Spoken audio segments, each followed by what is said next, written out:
Às vezes a gente tem esperado muito mais do que agido. A gente se esquece que a gente tem que fazer a nossa parte. Nós temos também a nossa parte na vida cristã. A gente ora: Senhor, me ajuda isso, me ajuda naquilo, Senhor, me faz mais santo. Quantos de nós a gente ora assim: Senhor, me faz mais santo, Senhor, me faz um homem de Deus, uma mulher de Deus. E se a gente for ler a Bíblia, cara, não é exatamente isso que está escrito. Muitas vezes, e na maioria das vezes, está escrito: ser de santos, como é santo aquele que vos chamou, lá em 1 Pedro. Ou, como Jesus disse no Sermão do Monte: sede perfeitos, como perfeito é o vosso Pai que está no céu. Então, se a gente for parar para pensar de verdade, às vezes a gente está esperando muito que Deus faça algo que somos nós que temos que fazer. A gente está perdendo muito tempo em coisas pequenas, enquanto a gente poderia estar em águas mais profundas, enquanto a gente poderia estar em lugares ainda mais de intimidade com Deus, em um nível mais alto no Senhor, porque a gente tá com medo de agir ou porque a gente acha que Deus tem que fazer tudo. Amigo, Deus vai te ajudar sim. Está escrito lá em Romanos 8 que o Espírito Santo intercede por nós com gemidos inexprimíveis. O Espírito Santo nos ajuda, cara, mas precisa ter uma atitude nossa. Se a gente for ver Jesus pregando, ele diz: arrependei-vos e crede no Evangelho. Primeiro ele diz: arrependei-vos. Depois ele diz: e crede no Evangelho. Você precisa ter uma atitude de se arrepender. Ou como está escrito também em Romanos 10, no versículo 9: se confessar de Jesus Cristo como Senhor da vossa vida, vocês serão verdadeiramente salvos. Mais ou menos isso que está escrito.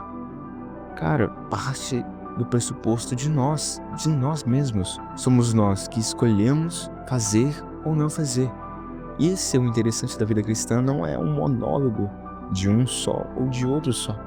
Há um comum acordo. Cara, a vida com Cristo é como se fosse um jogo de xadrez. Deus nunca vai fazer o movimento dele enquanto você não fizer o seu movimento.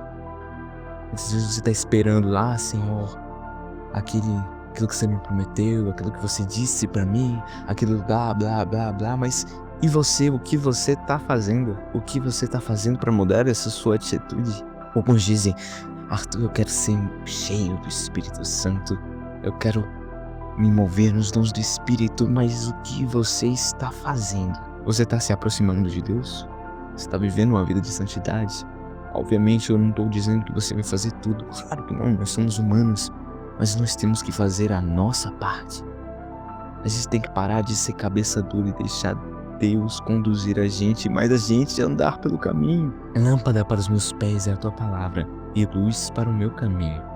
Mas se você não anda no caminho, como você vai ter a luz? Se você não anda nesse caminho, você precisa adentrar a porta estreita, ao caminho apertado que conduz à vida.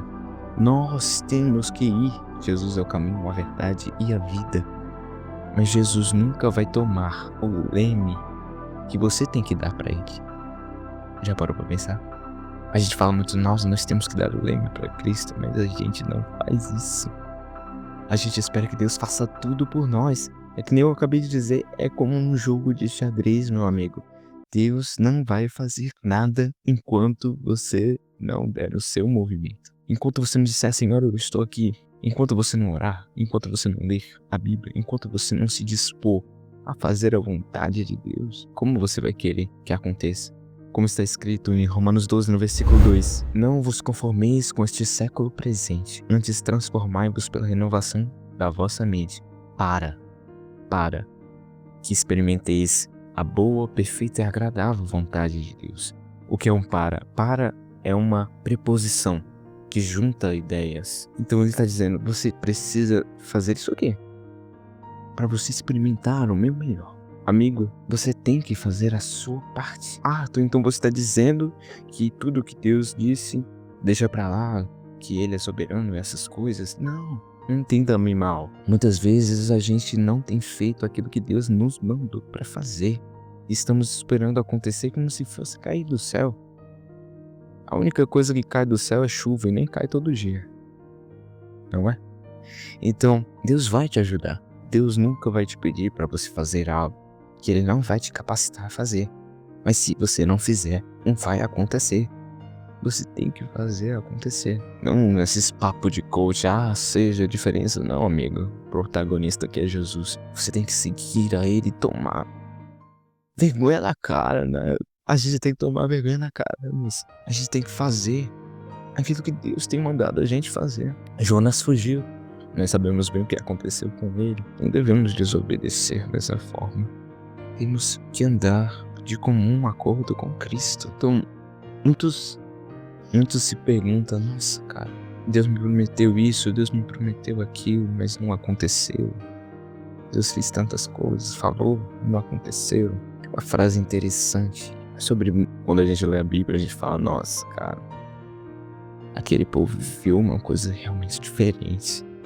Aquele povo tinha uma intimidade com Deus diferenciada, de ver o mar vermelho se abrir, de ver o óleo da botija, a farinha se multiplicar miraculosamente. Mas nós queremos muito ter o resultado que eles tiveram, mas não estamos dispostos a fazer o que eles fizeram. Você estaria disposto a chegar um cara estranho na sua casa, falar pra você dar a última comida que você tem pra ele e o resto ia multiplicar?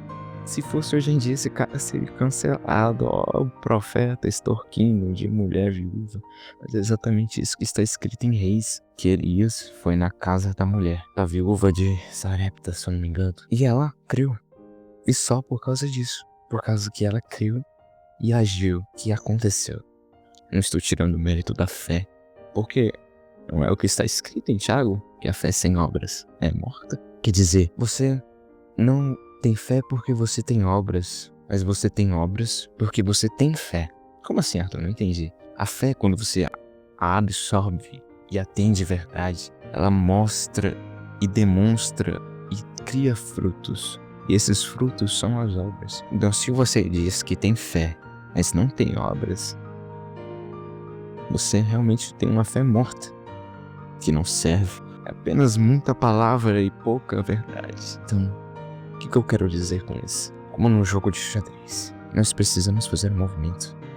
E Deus nos ajudará nesse movimento. Temos que ter fé.